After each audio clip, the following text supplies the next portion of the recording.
Okay, let's continue. Share screen. All right. Okay. Uh, are you with me? Yes. Yeah. Okay. Yeah. Okay. Cool. All right. So that that was this complicated expression, and in fact, this expression is used to form a set of equations to solve numerically the forward problem. Okay, so when you see something in the software solving this boundary element model something, then these guys are modeled as boundaries. Okay, and they're usually represented as meshes, right? It's 3D meshes in 3D space, and and then you formulate this kind of equation for each node in the mesh. You have a normal vector which is pointing orthogonal to the mesh at this point right here. It will point this direction. Here it will point this direction, right? And you are measuring the only with this kind of thing, and then projected. Remember this projection always, right?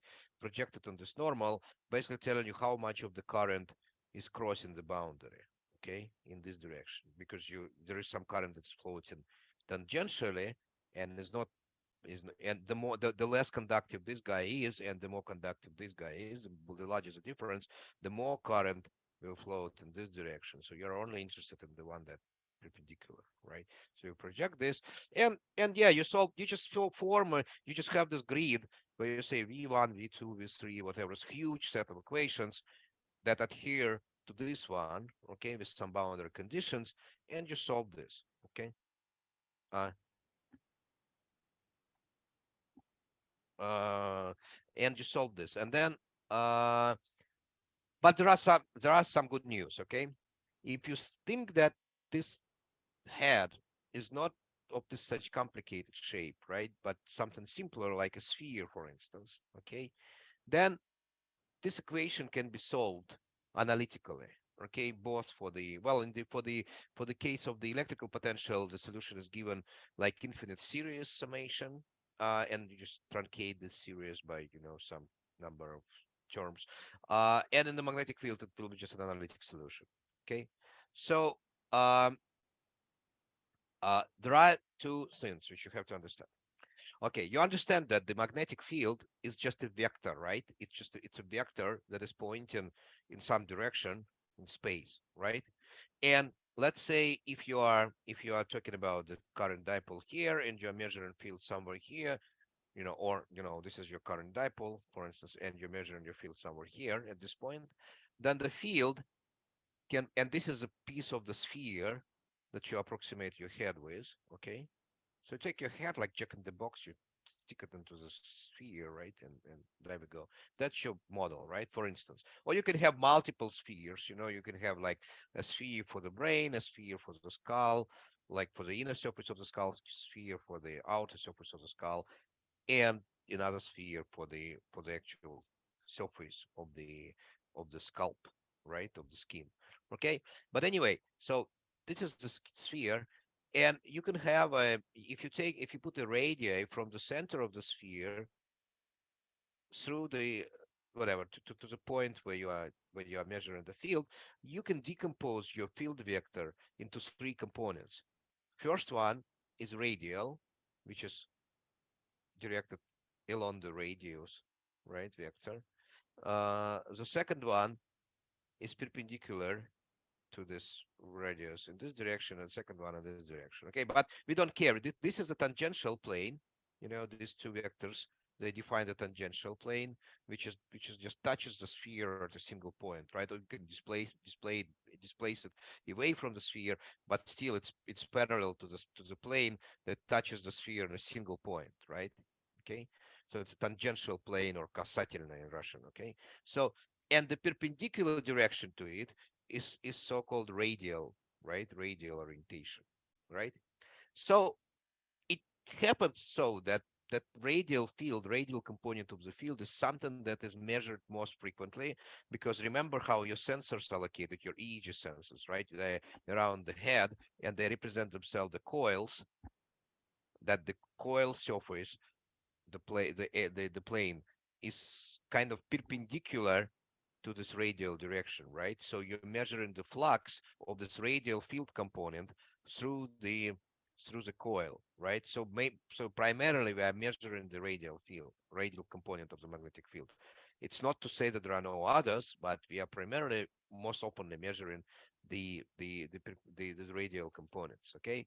And this radial component of the field, if you approximate the head by the sphere, and only then you can talk about radial component, right? Because what is radial? You have to define the radius, right, of the sphere. It also looks like this, it does not depend on the whole set of currents, but it only depends on the primary current. Okay, right? And uh then you can solve this. This is a good news because then you don't have to have all this find the currents which are floating in the rest of the volume of the head, and then you can arrive. Wait, and Yeah, again, how is it different with infinite homogeneous case like this integral, this spherical case? What's the difference? yeah. So show you. Okay, here's the difference. Here the difference is only in this term basically. It tells you it tells you that the radial component of this field in the homogeneous, the field itself, the field, the vector, okay, the whole vector didn't depend on the volumetric currents, okay. So we didn't talk about the radial component. We talk about the entire vector, okay. Wherever it looks, whatever direction it points, we compute the entire vector using this expression, okay, or using these expressions, okay. Okay, and in spherical And, case, only and in radial the component. spherical case, yes, because first of all, see, we have moved from the infinite homogeneous case to the case when we have the, let's say, at least two volumes, and we in one volume we have one conductivity, in the other volume we have another conductivity, okay. Yes. So we take this one volume where we have larger conductivity, we frame it with a sphere, okay, we limit it with the sphere, okay, and then we say, okay, now we have this volume that we assume that it's a spherical volume, and there are currents floating somewhere, but there is only one source, or like two sources, whatever, it doesn't matter, but there is some source that we are interested in, right? Inside this volume, and it's in a small, it's a relatively in a relatively small area. It produces, it has, this is a primary current, then it produces secondary currents that are floating, but they are floating within the sphere, not within the conductor of an arbitrary shape, but within the sphere, okay? And the fact that they float within the sphere makes the fields outside, the radial component of the field, not depend on the secondary currents, okay? Because the secondary currents that float do not contribute to the radial component of the field outside this. Because they cancel out in this Yes, they symmetric can, case. they can, Okay. well, not, I mean, their projection on this radial direction cancels out, Oh, yeah. Okay. Right. Okay. okay? So therefore, when we talk about the radial component, we take the original field and project it on ER, okay, and the size of this projection, this is a scalar, right? The direction of the field is encoded by ER. This is ER vector, right? It's a unit vector along the radius, right? And of course, radius at every point will be pointing in a different direction, right? So okay, so it's the projection on the whole field vector on ER in a sphere. If the source is in the sphere, does not depend on the secondary current, and you have only primary current in the integration. And if so, then you can follow exactly the same recipe, right? You can put the current dipole and you replace the integration over small volume by this expression, okay? Which is very simple, right? It's a very simple expression for only radial component. It's trivial, okay? It's like what you can do it in basically using the school formula, which are these basically. But this is only in the volume in the spherical conductor. It's only for the radial component, okay?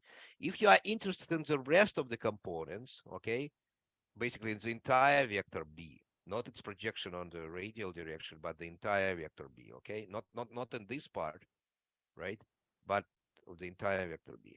Then you have to do this integration, okay, over, and in case of there is a sphere, you can do it analytically, okay, because you can parameterize the surface very easily in radial in the spherical coordinates. It's trivial, so it's basically a single constant, right? The surface of the constant, and then you can compute this integration over the surface quite simply and arrive at this crocodile. Okay, it's complicated, I know, but Oh, wait. So you're saying we can compute it analytically, and before you were saying about numerical integration. yes, yes, yes. Analytically, when you have a sphere, you and actually analytical solutions on the sphere are tested. Well, no, not this way. The numerical solutions, when you derive a program, when you write a program to solve this numerically, you first check this program and you check it saying that okay, I have my volume which is spherical, but you solve it numerically, okay, and you Yes. compare it against these analytic solutions, and then you can say, well, because I do it numerically, I can now deform my sphere, I can make it the way I want, okay, the one Yeah. so Okay. Okay. yeah. So, and here it's very simple. This guy is what you're already used to, right? Or almost. This is this f. Well, the f ignore because you will divide by this f, right? But the this is the current dipole strengths multiple cross product with RQ.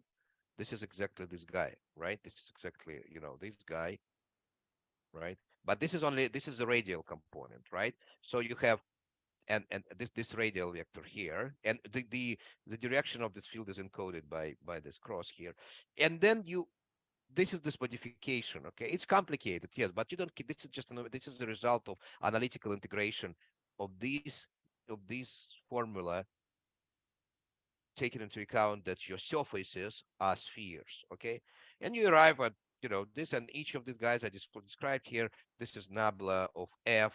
It's a gradient of function f with respect to r, right? So at location rq, and so that's it. This is just a closed form solution.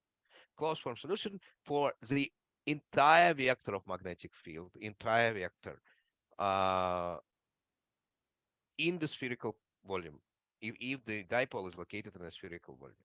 Okay. And you can show that you can have several spherical volumes here. And of course, the magnitude of the vector will be different, but the direction of the vector will be exactly the same, regardless of the number of spherical shells you have. Okay, this is actually pretty cool. So, okay, so basically, what the aim here was to convince you that you can, by approximating the volume of your conductor, which is your head, with a simple conductor model, you can arrive at the analytic solution for the field. And I even have, let me show you somewhere here. I have this code that I sent you with MATLAB. I'm not going to run it now because not to waste your time. But it just shows you how it defines the radius of the sphere.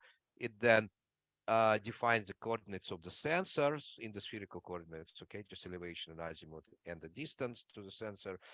And then another sensor, the two sensors which are located slightly at the same radii, but one is closer to the head, the other is further from the head. Uh, and then it compute this formula, okay, and create the vector fields, the vectors, which are just simply three numbers that they are. I just ran it during the break. So this is B1. It's just a vector.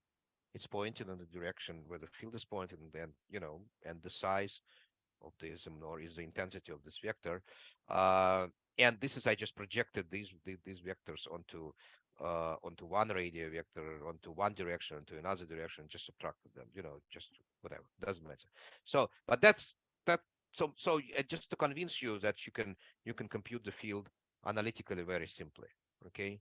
And you can compute the field, of course, using the boundary element model and finite element model during using the software such as like MNA Python or Brainstorm, and you can have more accurate models. But in fact, for MEG, the accuracy of the spherical model is pretty high, actually. For the you gain a bit, but if you put on one side the complexity and the need to have individual head, volume, and then do segmentation of the head volume into the different into the skull, cortex, and etc. You know, sometimes when we run a quick test, we don't use individual head volumes. We just use some generic one, okay, to even spherical one. Okay, so that's just to give you this impression, right, on this whole thing. All right. So, and for the potential expression for the potential, I didn't put it here. It's given. It's not so nicely integrable, so it's more difficult to integrate it, and you will arrive at some infinite summation there. But we usually truncate it, and so even for the electrical field, you can compute pretty good approximation if you approximate your head volume with the sphere. The only thing that typically for the frontal brain regions, this model is not accurate enough. So if your dipoles are in the frontal brain regions, then the model of potential distribution on the skull due to this source is not very accurate when you approximate it spherically. Therefore, in EEG analysis, boundary element models are more often used. Okay.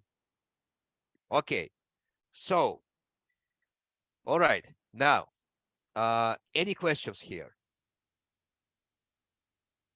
I emphasize any.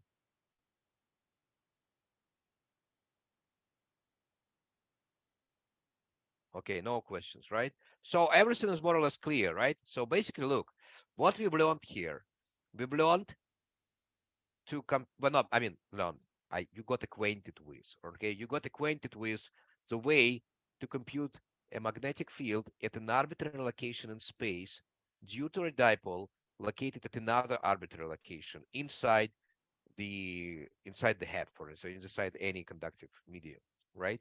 So we did it like I showed you how you can do it approximately by either approximating the brain volume, saying that there is no brain volume, right? There's nothing, that's just a homogeneous medium, or it's separating more or less conducting brain volume, head volume with non-conducting environment, right? Air, right? So and separate it with a sphere, or you can have multiple spheres.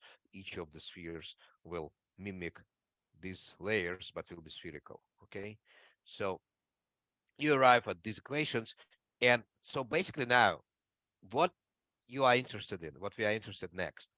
Okay, given that we know how to connect Q and the magnetic field or here, or electric potential here, if we know how to connect these, we want to understand what kind of measurements will we make if we have a current dipole located at a particular place, which is like a set of dendrites which get stimulus, right, and get currents floating through them, which we approximate by our current dipole, and we are interested in locations where our either magnetic field sensors are or electrical contacts are, right?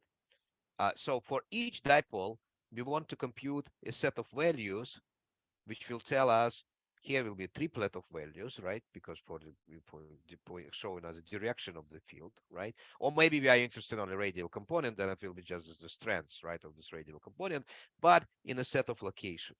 Okay, for each single dipole, for each single location in the brain, we have a fixed set of locations around the head or on the skull where we want to compute either the electric field in the latter case or the magnetic field or its projection on the radial component in the former case. Okay, so and this vector will be so-called forward vector. Okay, we will call it the forward model vector, which corresponds to basically forward modeling our dipoles the way it is seen by our sensors. Okay, and this model can be solved uniquely quite easily as compared to the inverse problem. And we usually refer to this process as forward problem solution. Okay, so how we practically do it? Well, we take the sorry, it's too wide, but yeah, let me, because I copied it from a different aspect ratio lecture I had. Yeah, let me slideshow here. So basically we start from the brain volume from MRI. We pass it through the FreeSurfer, for instance, software, which allows to extract the scalp for us, right? That's not the scalp, sorry, the brain surface, the cortex. The cortex is represented by this kind of grid, right? And you have the nodes in this grid. And these nodes, where you place our dipoles. And for each such dipole, separately, we compute magnetic field values or electric potential values for entire set of sensors. Let's say 300 sensors, or like 128 EEG electrodes or 32 EEG electrodes. Okay, so, and for each dipole, we create this single vector. Okay, and do it separately. And for the first dipole, we computed it and stick it into this matrix. We call this matrix G, or what you call with Dasha, or you have to call it with Dasha lead field matrix. So it's forward matrix. I'll tell you why it's called lead field, why it's called forward matrix. Just simply, I'll tell you. Okay, but the first column of this matrix will correspond to the first source, whatever you start numbering. You have some numbering, right, of the sources on the cortex of these sources, right, of these guys. You say that one is somewhere, then two, then three, then four, then five, and etc. Usually there are many, like tens of thousands of these sources, meaning that there are tens of thousands of columns. The number of elements in the column is equal to the number of sensors, right? Because remember, this column, this element is telling me what will I see in the first sensor, the first row, in the first sensor, due to a dipole located at the first position. Okay, let's say this is the first position. Okay, then the second column will tell me what will I see due to a dipole located at the second position. Okay, what will I see on my sensors, and etc. for every location. Okay, for every location, you fill this forward matrix. And for every point of time, right? Sorry? And for every point of time. Нет, no, because this model is stationary. The time will come later. It will come today, but later. Okay, so it's only a spatial picture. Since the observation model is very simple. Okay, it basically tells you that it will be next. Okay, no, not time. For because if we need to do it for every time moment, we will die. Because everything would be changing. And no, everything is very simple. Everything is linear. And the spatial picture is encoded by the column. So the way a source, when it's activated with unit amplitude, okay, let's say it's active with unit amplitude, okay, the way it makes it depicts itself on the sensors, the way it makes it to the impinges on the sensors, is encoded by this vector. If it's twice as strong, then you just multiply this vector by 2, okay? If it's 10 times as strong, you multiply it by 10. If it's half as strong, you divide it by half, by 2, okay? Is it clear or not?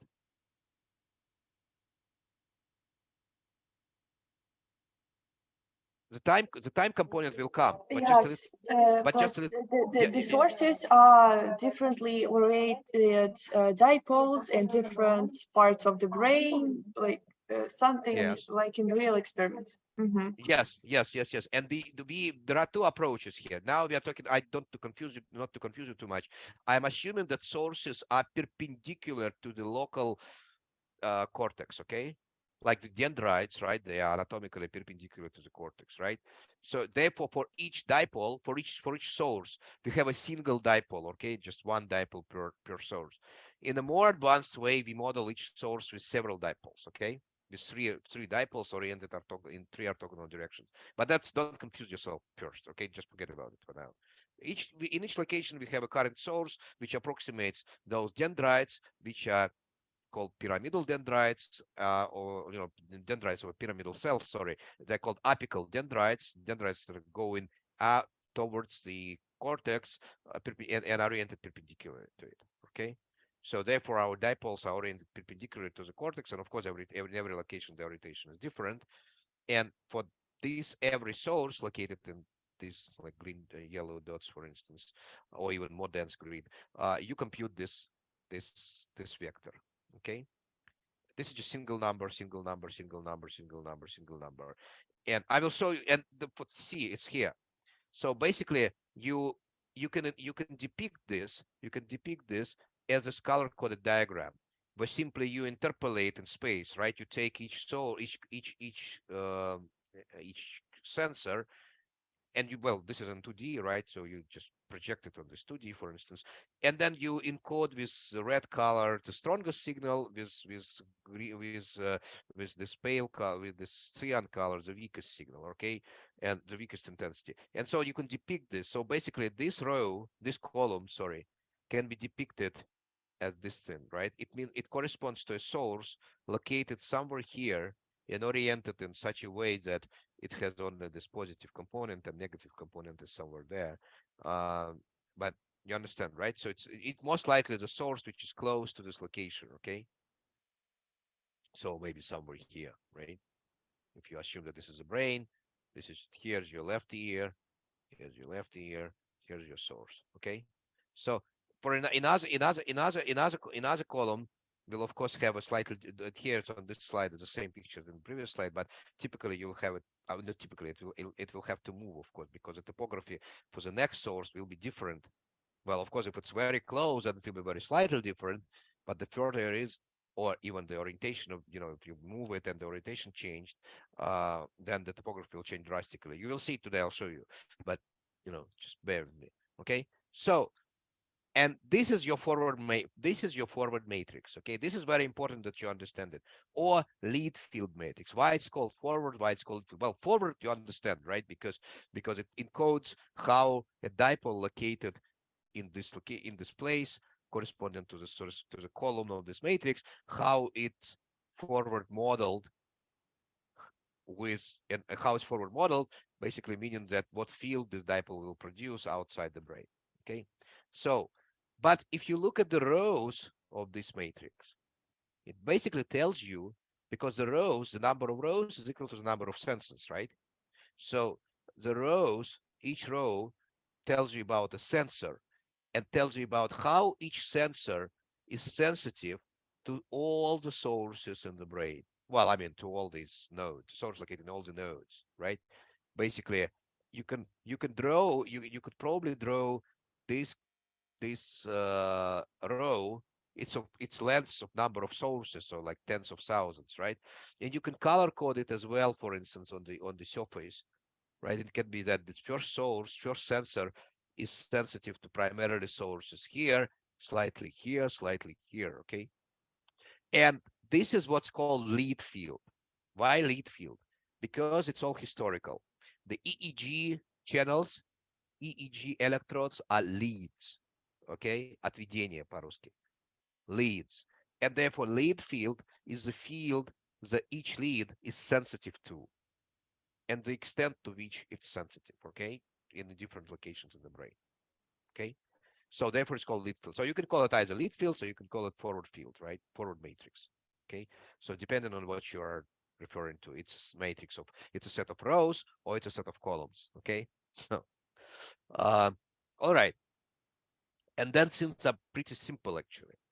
Then then you say that your model is such that if you say if you have a single source and by construction of this matrix, if you had a single source, then if the source is active, different amplitude, whatever, doesn't matter. If the source is active, then on the sensors, you will always see the picture that is proportional to this topography, right? Because if there is a single source, it will be only this guy. And if the source is twice as strong, then you will see this picture, but it will be twice as bright. It will be still minus here, still plus here, exactly the same shape, right? If it's weaker, then you get weaker value, and if it's stronger, you get stronger value, okay?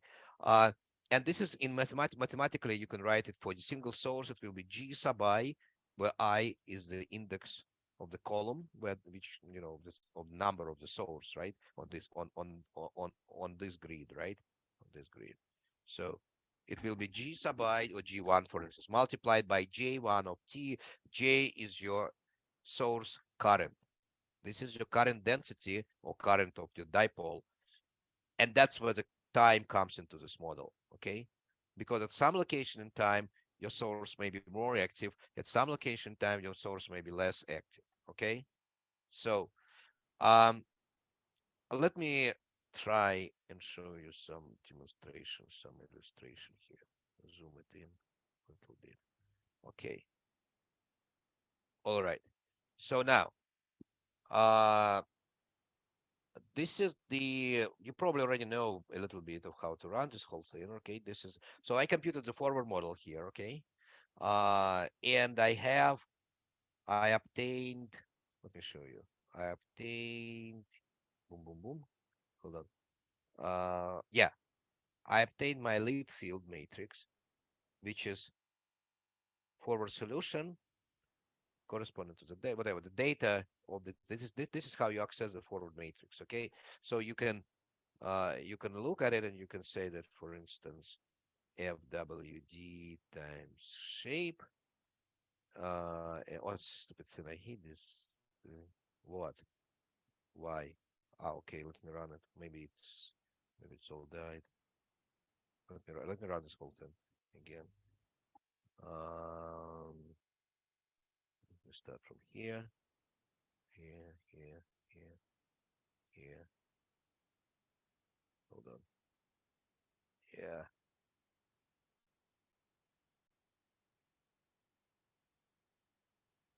Yeah, compute the forward model here. I thought it will remember things, but it didn't. So okay,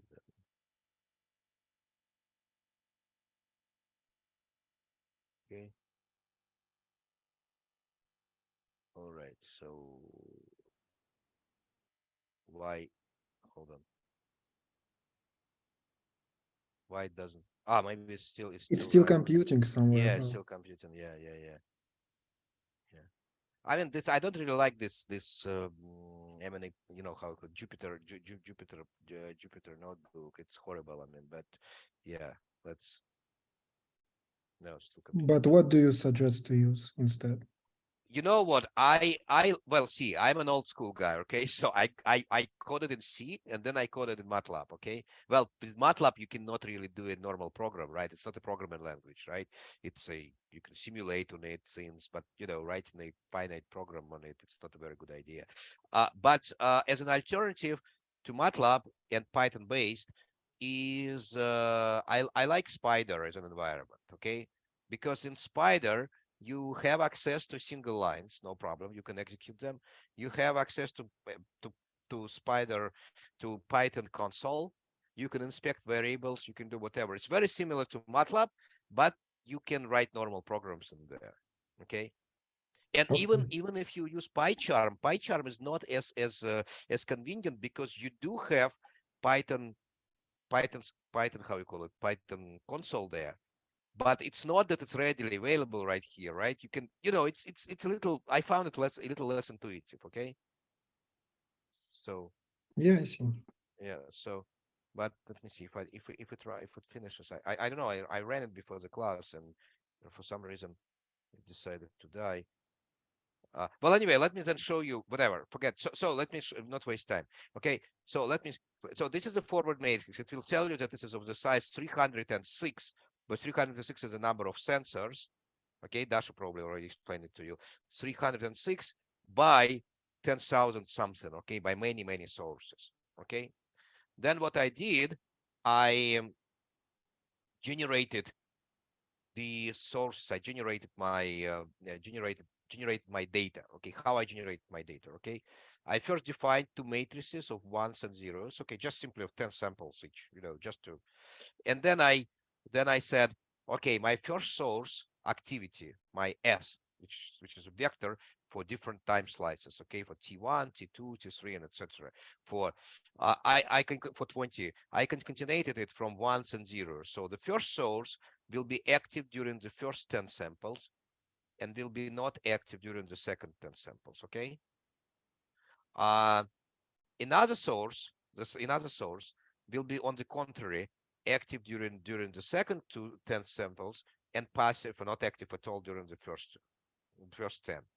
And then the variation of the first sensor will be active during the will be silent during the first 5 time slices, active during the next 10 slices, and then again silent during the 5 slices. Okay, and I ran this example. Okay, so therefore I'll show you. So basically, see, this is just a vector. This is my source. Okay, G0 is the lead field corresponding to the first source, to the locate with index 0, right?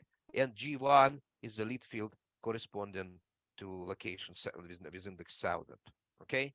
Now I simulate my data as the topography, this forward matrix, forward vector of the first source of this, and I activate the source with my S0. I simply take G0 multiplied by S0. S0 is a vector, is a row vector. G0, see here, it's transpose. See? So it's shape minus 1, 1, and then it's transpose. Okay. So that basically outer product of one column vector with row vector. It's a matrix. It's rank 1 matrix. We'll talk about what rank 1 means, but this is a rank 1 matrix. And then the second source will come as an addition to the first thing, because the model is linear, everything is simple. What we see is a superposition of the sources, basically summation. So the second source, I just multiplied it by 1.3 for reasons I'll explain later, but it just amplified it a little bit. I could have put 1.3 at this point here. So my signal is stronger in the second source when it's active than in the first one. Okay. And so, and it projects on the sensors this topography G1. Okay. So then I created this X, then I created this SemanyPython evoked object so that I can use topoplots more easily. And then I displayed the joint topoplot and see what I get. Let's go through this in details. Okay.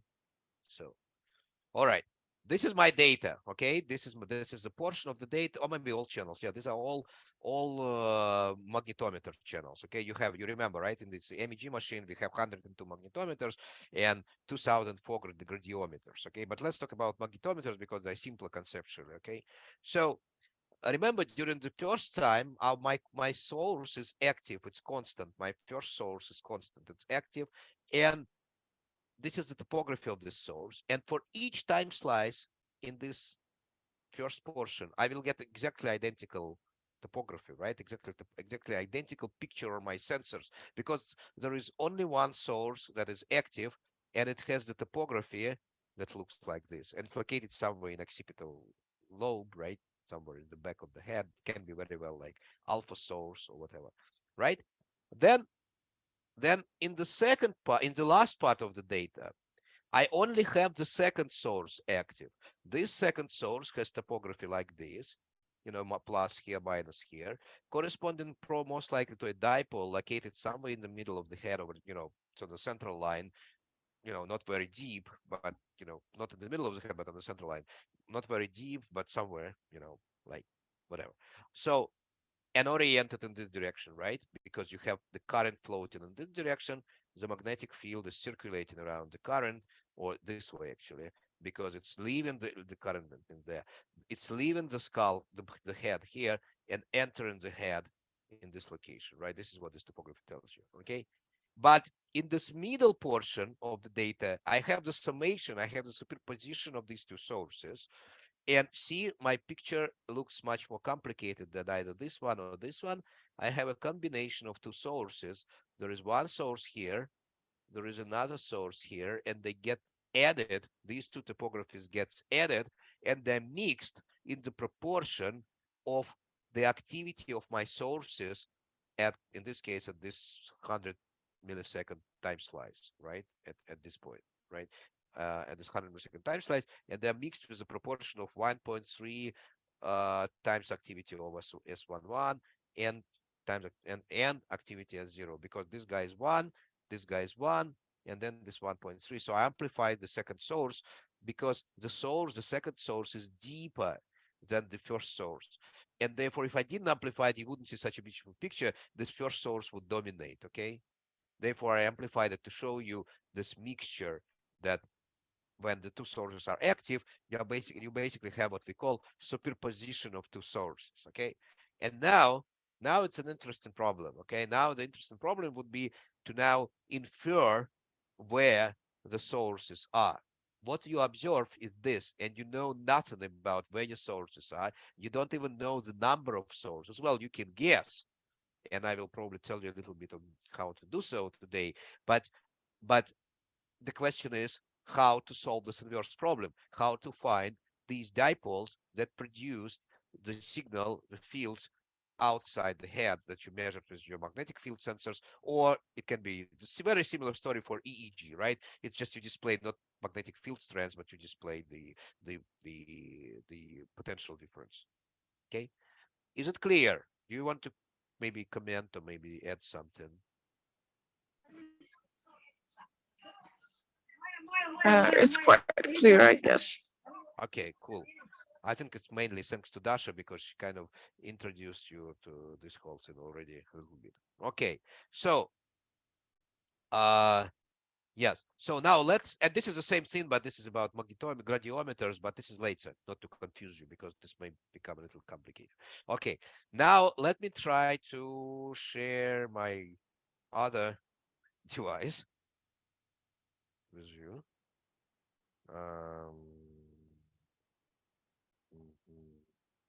Let me see. All right, here is Zoom. No, not невозможно. Why it's невозможно? Okay, let me do it again. Sorry. Yeah, let me start.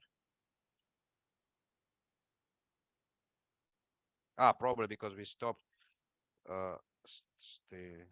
Okay, I'll check. I'll derive the screen. Share it with you. Start. Okay. Theoretically, we should be able to see my screen.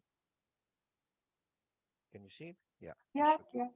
Okay, cool. Actually, you know what? I think I've learned how to, at least I've learned how to point better this way. Okay. So I Yeah. will be, Mhm. I mean, yeah, I will try. There is a delay between I'm sorry because the internet connection is very poor. I don't know why, but it's just, and therefore it's very slow. There is a big delay between when I write and when you see. Okay. So it's lecture 4, I believe, right? So, okay. Now I will try to introduce you further into this forward model and right into the observation equation of EEG, right? So what we have concluded so far is that if you have the brain volume, if you have locations in this brain volume, you have sensors, either magnetic field sensors or electric sensors, which are here, let's say on the located on this scalp surface, right?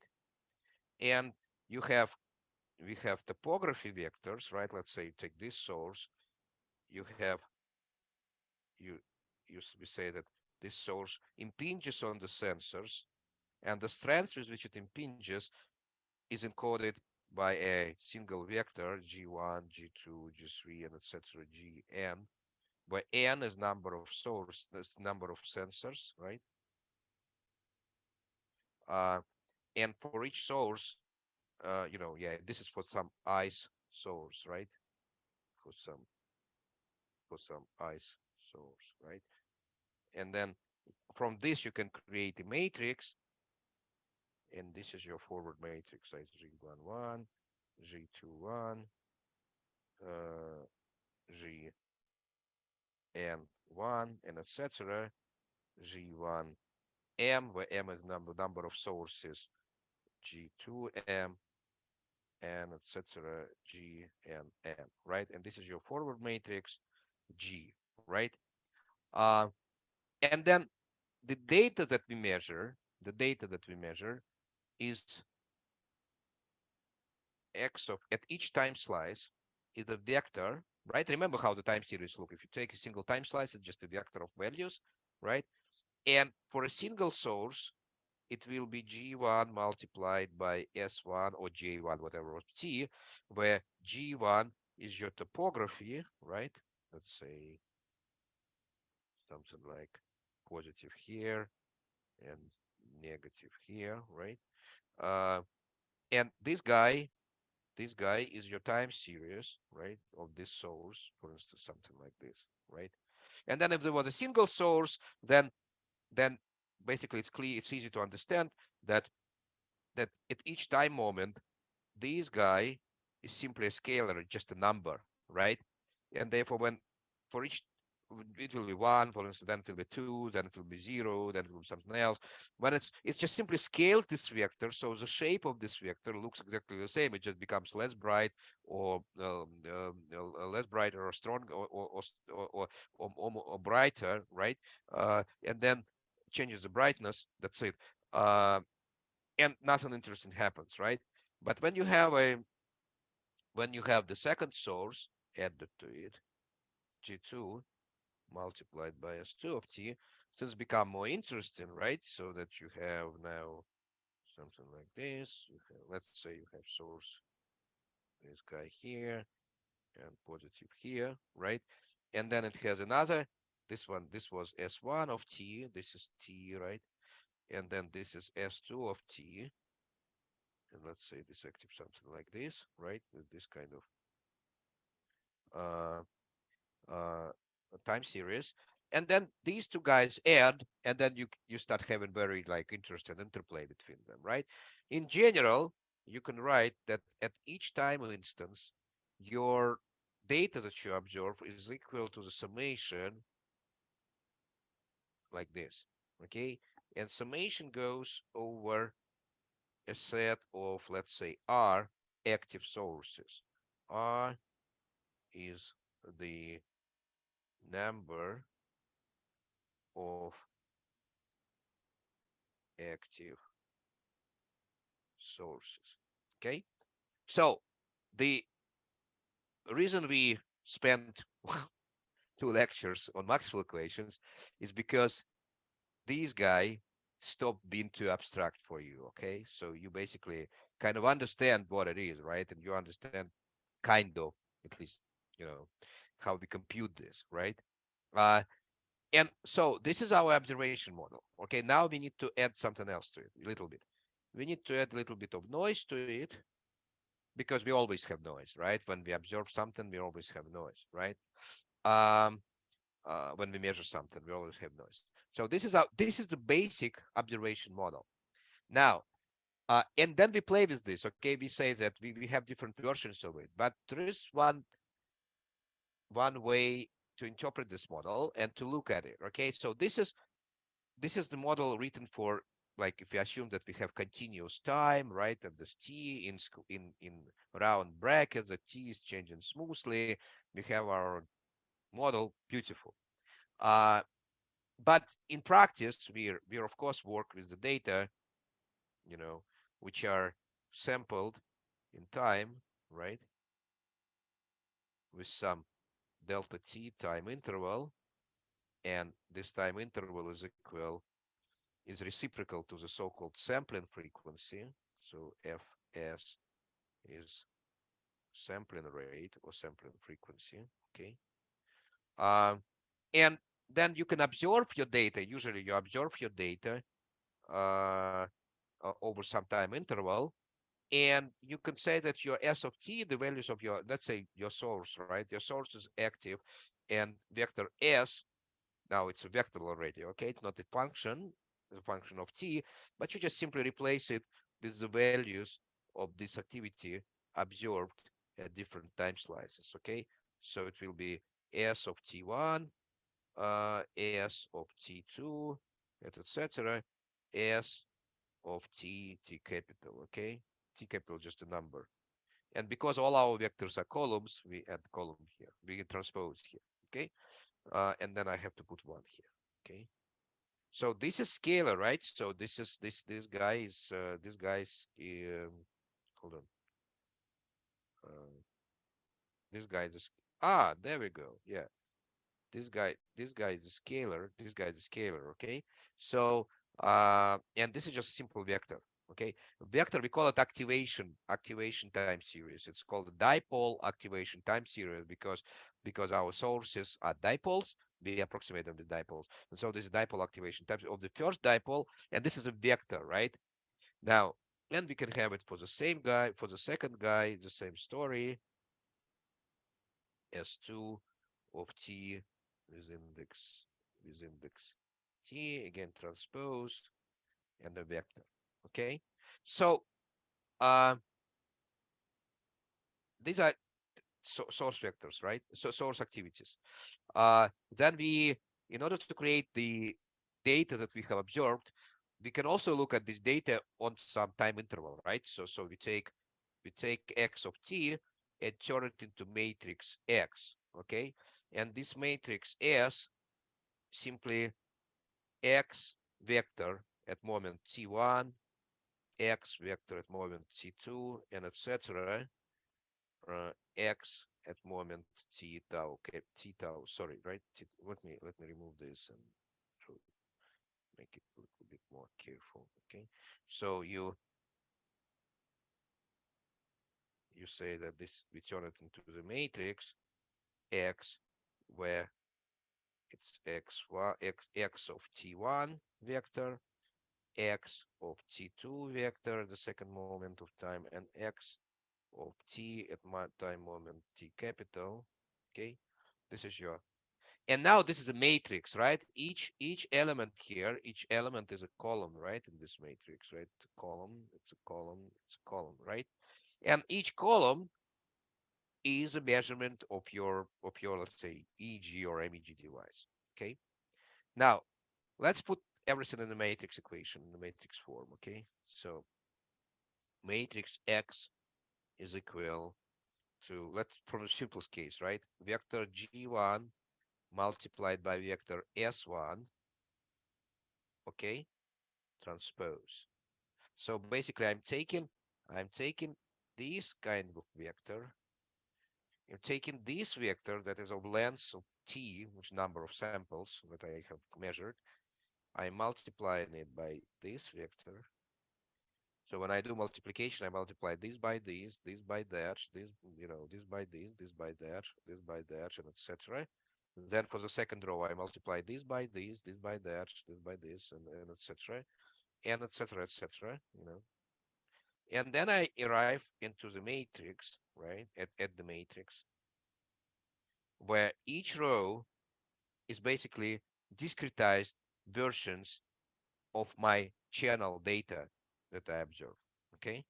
And each column is the mixture of the sources that were active at this time moment corresponding to the column and scaled with the intensity, right? And the way they enter this column, each source is proportional to the topography of this source, right? So, but in this case, there is only one source. Therefore, it's easy to understand that each row of this matrix will have exactly the same shape, but may have slightly different, not slightly, but may have different scales, right? The height will be. So, what, for instance, one row will be something like this. Not like this. Sorry, it has to be. There is no. We all assume everywhere we will assume zero mean. Okay, so wow. Let me draw. So the first one will be, say, like this. The second one will be like this, for instance.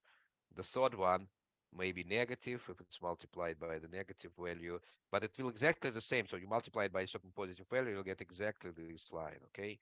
So this is when you have a single source, right? When you have the second source added, you will have, of course, more complicated picture, right? So, but it will be again G2, S2 of T, and etc. Say G R S R, not of T, but transpose. Sorry, this means transpose. Okay, it's transpose. Okay, so because remember, you have to take the vertical vector multiplied by the horizontal vector to make the matrix, right?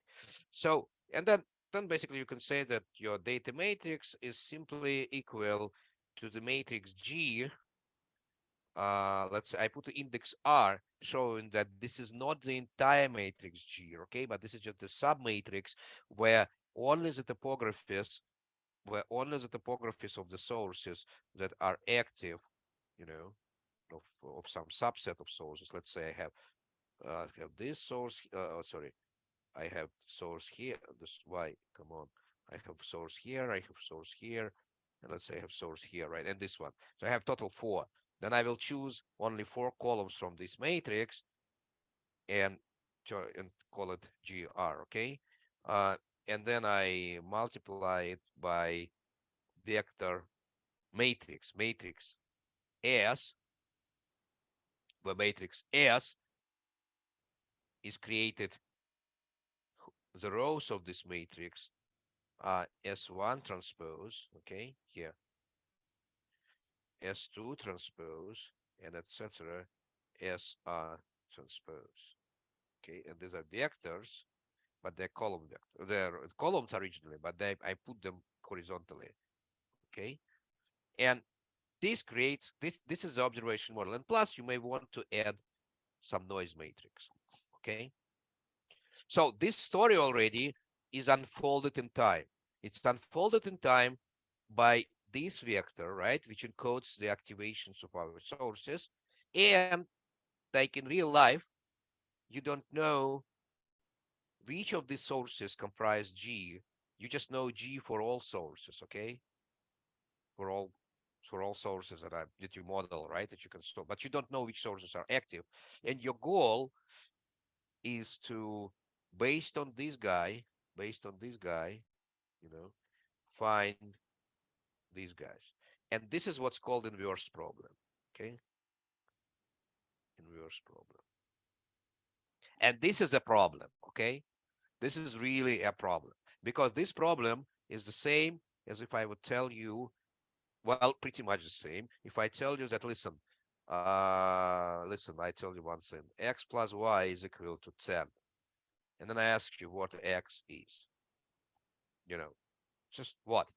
All you can tell that, well, x is in fact 10 minus y. I know, yeah, very nice, but I mean, I need to pair of x and y. So what is it? And you tell me, well, you know, it can be anything. You can put any y and you can compute x that will satisfy exactly the, in this case, this is observation that I make as a sum of two things, right?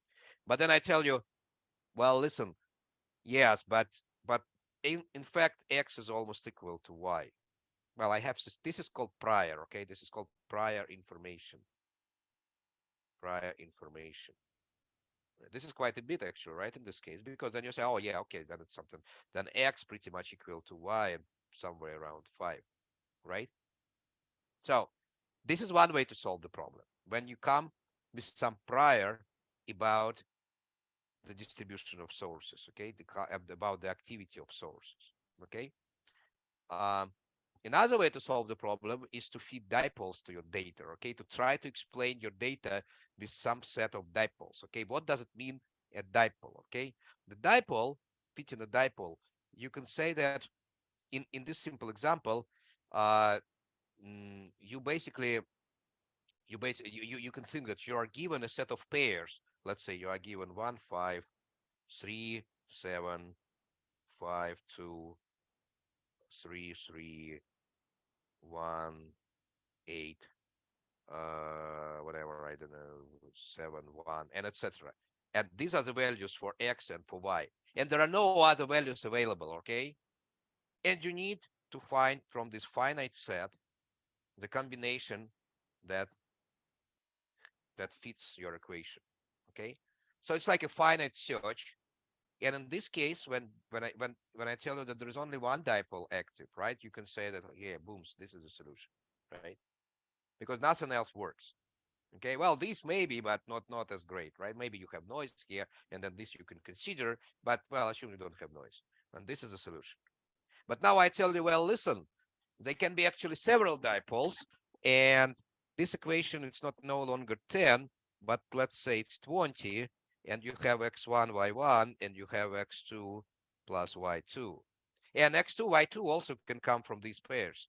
Now you need to select, you know, either one pair or two pairs. You don't know. I mean, you don't know which one is active. You know, one may be silent. You don't know. But in this scenario, of course, you can't have let's say not 20, but let's it remain 10, okay. And one solution is that this guy is completely silent, and then this is a solution, right? This guy is a solution. But then another solution may be, I can't really compute it very fast, but if you assume that you have let's say you have another guy that is 0 whatever 0 3, for instance, right? And then the solution can be the one solution is this guy, and these two guys are simple silent, right? Another solution can be this guy, let me tell you, this guy will be 7 plus this guy, right? Then these two sources are active at as the sources are located at location encoded by these two numbers, and these two this source is located by location encoded by these two numbers. So you arrive at a situation where, again, if you do not know the number of active sources, which you do not know, you still have a very big difficulty in solving this problem. Okay, because you arrive at the case where it can be infinite, technically infinite number of solutions. Okay, and for this we have some mathematics that helps us to first understand how many sources we have, and and and find and solve this problem of finding the underlying sources that comprise the measurements that you made. Okay, so like in our case was when we had this this x, right? It's comprised of this x. Okay, so so we'll be a little bit of linear algebra now, a little bit. We have like 10 minutes left, but but at the same time I'm open for questions. You can ask any question now. So in our case, as observations, we have magnetic field measured at different surface locations, right? Yeah, or electric field potential. That's pretty much why mathematics from this point. Okay, when you fix G, the mathematics doesn't the same exactly. Okay, yeah. And what we were trying to find out, the distribution of magnetic susceptibility, or like No. I'm trying to find. Okay, let us do this. You are trying to find the sources which are active. Okay, you have imagine that you have a person, and this person is listening to music. Okay, and not to the music actually, but actually listening to beeps like this. Okay, and you are interested to know which brain regions are responding to these beeps. Okay, so if you place a set of sensors either right on the skull or right around it, magnetic sensors. Okay, you then see what happens with the signal during these time intervals. Okay, and what happens, I tell you, you have positive here, you have, if it is magnetic data, okay, and on this side you have positive here and negative here. Okay, you see something like this, and then but this person presumably has a brain, right? And you can draw this brain. You can from this side, right? I'll draw it. This is the brain. The ears somewhere here, right? So this is the brain. And if you look and and these guys are very close to where the primary sense auditory cortex is, for example. And you are interested in finding the source that generates this field, the source in the brain that gets active when you are listening to this kind of, well, stimulus. Okay, and you're trying to localize the source. You're trying to find where it is. That's what you're trying to find. Yeah, I see. Okay, thank you. But all you have is just the model that you have all this infinite number, well, huge number of sources in general, and you don't know where they are, and each of them is active with some t, SSI of t, and that's it. That's all you know. And this in general, this one from 1 to m, where m is huge. And you say that this is your data. You observe your data on some interval, you arrive to a matrix X that I have described. And you need to somehow unravel this matrix and to find which of these guys are active, so which of S sub i's are not zero, and find the sources, and find the allocations. Okay, that's the goal. And that's the inverse problem.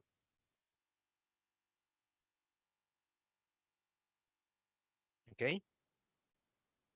Any more questions? There is a question in the chat. Let me check. It seems like you cannot hear me. I wanted to ask about prior information. What would prior information about brain, which is 100% known? No, it doesn't have to be 100% known. If prior is 100% known, that the problem loses any sense. Because the prior is about the activity, right? And if you know with 100% that activity is such, then why do you need to measure the brain, right? But you are right when you say that if you say that the information about the brain, meaning the structure of the brain, right? Meaning, for instance, that you have certain, I mean, okay, we have limited spatial resolution, right? We can't say we can distinguish the activity of the neuronal populations which are, let's say, closer than 1 millimeter, right? You can say that, for example, that certain brain region pertains to a certain functional zone, right? And you can expect that the dipoles or the neuronal populations within the certain brain region will be active in a very similar way, right? As here, right? As I in this example, as I said, x is approximately equal to y, right? You can say that, for example, S1 is approximately equal S2, S2 is approximately equal S3, S1 is approximately equal S5. This constant. You can approximately introduce this prior, right? And use this. And then you can say, well, when there is another functional region, within this region, also sources assumed to be active similarly, right? And this helps a lot because it efficiently reduces the uncertainty. Because in the normal situation, you have like how many sensors you have? Like 300 sensors, right? And how many unknowns? Like 10,000 of dipoles you have, right? So it reduces this matrix from this kind of matrix becomes maybe like maybe this wide, but the same height, but maybe shorter, right? Because you in fact can approximate this source, each of them by a single source, right? For example, well, this is you don't do it this way, but technically, right? Philosophically, right? So this can be another kind of prior. Can be, you can say that, well, listen, I am expecting some very smooth solutions. Okay, so my solution on the cortex activity of dipoles of my sources changes smoothly if I move from one location to another location. Okay, you can impose this. You can impose this through by computing a derivative on the cortex and saying that, well, the derivative is low. The magnitude of the derivative is low, so the rate of change is low, and you may look for a solution which fits the data, but the intensities change over space smoothly. Okay. Or you can say that, okay, well, listen, I know that what I'm interested in, my sources are active and they're active rhythmically. So you're looking for the rhythm, for the brain rhythm. And then this is also a prior. You can use this as well. Okay. Or you can say that, my this is real examples. I'm not, this is a real example from the real algorithms that exist, Then you can say that, well, I know that my source, it's not a point source, basically. Well, it's a point source, but when the time unfolds, it propagates along certain direction, okay? So it's like a traveling wave or something. And you can constrain your solution to look for the traveling waves. Okay, now it's clear. Thank you. Okay, thank you for the question. Yeah. Any more questions?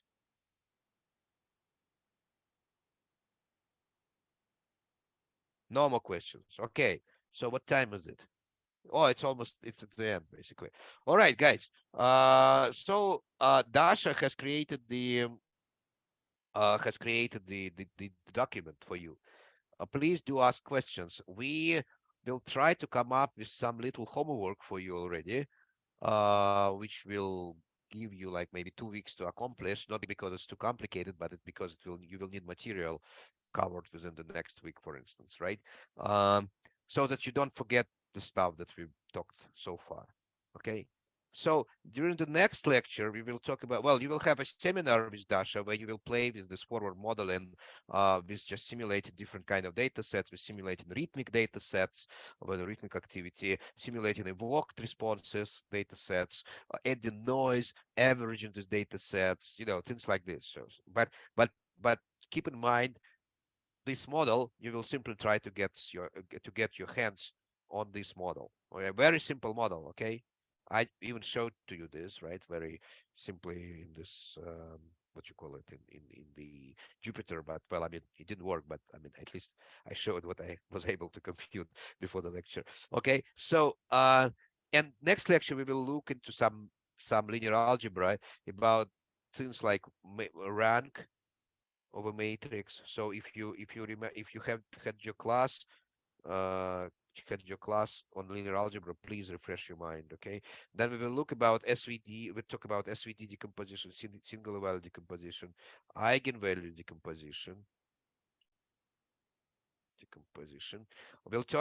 I will introduce you the concept of a subspace, a linear vector subspace, and signal subspace in particular, because it will be useful in finding the sources. Okay, signal subspace.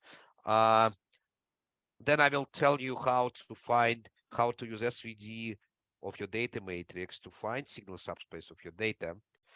And then from the signal subspace, we will move to dipole fitting, okay? And so we will be able, you already during the next lecture, you will be able to fit dipoles and understand how it actually happens. Of course, you can do it now in the Python. You just run the script and it fits your dipole. But you'll understand what it means. You'll understand what are the pitfalls, the potential pitfalls, what are the possible solutions. Yeah, and how to do, for example, how to fit multiple dipoles to the time window where you have multiple dipoles are active and you don't know how many are there. Okay, so yeah, I know it's time. Okay, so I'll stop recording then.